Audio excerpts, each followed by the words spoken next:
हुआ है तो उम्मीद किया जा सकता है कि 11 साढ़े 11 बजे के बाद इस मामले पर सुप्रीम कोर्ट सुनवाई शुरू करेगा। लेकिन जहां तक आप कह रही थी कि जो उसने नीट ने जवाब दिया है, जो एनटीए ने जवाब दिया है, वो काफी अहम हो जाता है। और उसने कहा है कि सिर्फ पटना और गोधरा में ही हमें इसकी जानकारी मिली है कि पेपर में गड़बड़ी हुई है, बाकी जगह पे ऐसी कोई जानकारी नहीं मिली है। और कुछ छात्रों की वजह से ये परीक्षा नहीं टाला जा सकता, क्योंकि बहुत से अगर परीक्षा टाली गई तो बहुत से प्रतिभाशाली छात्रों का भविष्य खराब होगा, उनका भविष्य पर असर पड़ेगा, उनके करियर पे असर पड़ेगा। ये दलीलें तो हैं, लेकिन अगर पीछे जाएं तो जब ये याचिकाएं आई थी उसी समय सुप्रीम कोर्ट ने दो बड़े बयान दिए थे।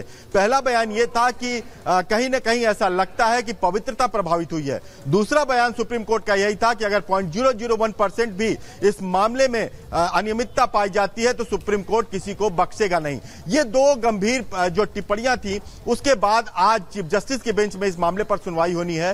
सारी करीब 38 याचिकाएं उनके सामने हैं, एनटीए का जवाब सामने है। केंद्र सरकार ने भी ये कहा है कि परीक्षा टाली नहीं जानी चाहिए, बड़े पैमाने पर छात्रों का नुकसान होगा। ठीक है अखिलेश, आप बता रहे 11 साढ़े 11 बजे के करीब इस मामलों पर सुनवाई हो सकती, क्योंकि एक दो नहीं 38 याचिकाएं हैं और सब पर सुनवाई होनी है। धन्यवाद आपका इस तमाम जानकारी के लिए, आगे भी आपसे अपडेट लेते रहेंगे।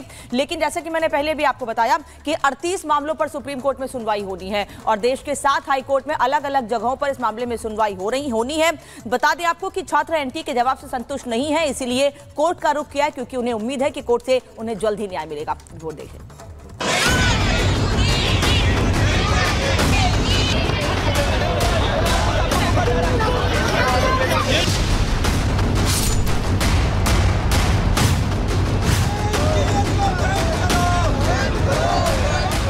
नीट एग्जाम का पेपर लीक और रिजल्ट में हुई गड़बड़ी के खिलाफ प्रोटेस्ट कर रहे छात्र अपना करियर बचाने के लिए सड़क से लेकर सुप्रीम कोर्ट तक लड़ाई लड़ रहे हैं।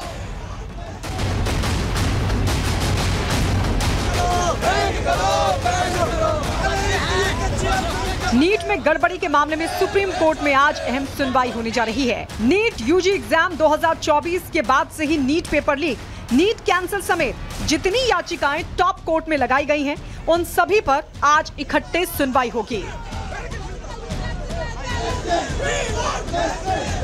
नीट यूजी परिणाम 2024 के खिलाफ कई छात्रों, कोचिंग संस्थानों ने याचिकाएं दाखिल की हैं। आज पेपर लीक और परीक्षा रद्द पर बहस होगी।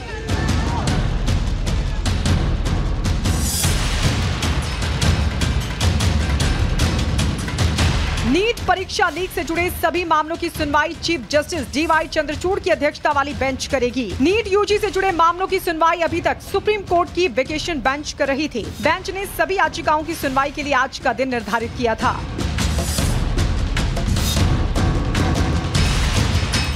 आपको सिलसिलेवार बताते हैं कि आखिर नीट यूजी परीक्षा में क्या हुआ। नीट यूजी की परीक्षा 5 मई को आयोजित हुई थी। इस परीक्षा में 24 लाख से ज्यादा परीक्षार्थी शामिल हुए थे और इसका रिजल्ट 4 जून को आया। हालांकि रिजल्ट 14 जून को आना था। रिजल्ट के साथ ही टॉपर्स का ऐलान कर दिया गया। इस बार 67 टॉपर्स को फुल मार्क्स मिले। एक ही सेंटर से 6 छात्रों ने टॉप किया। कई छात्रों को ग्रेस मार्क्स दिए गए, जबकि ग्रेस मार्क्स का कोई प्रावधान नहीं है।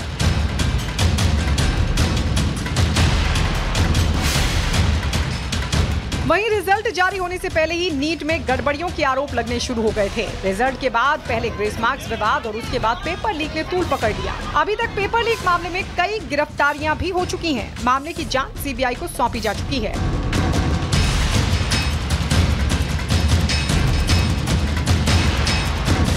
लेकिन नीट परीक्षा को लेकर सुप्रीम कोर्ट में कई याचिकाएं दाखिल की जा चुकी हैं, जिस पर आज CGI की बेंच सुनवाई करेगी।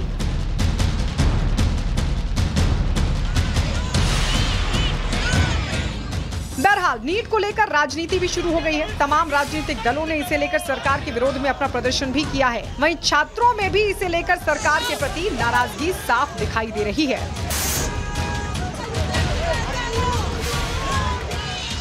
ग्रेस मार्क्स हो या पेपर लीक के आरोप, नीट यूजी परीक्षा पर आज सुप्रीम कोर्ट का क्या फैसला होता है, ये देखना दिलचस्प होगा। Bureau report, Republic Bharat.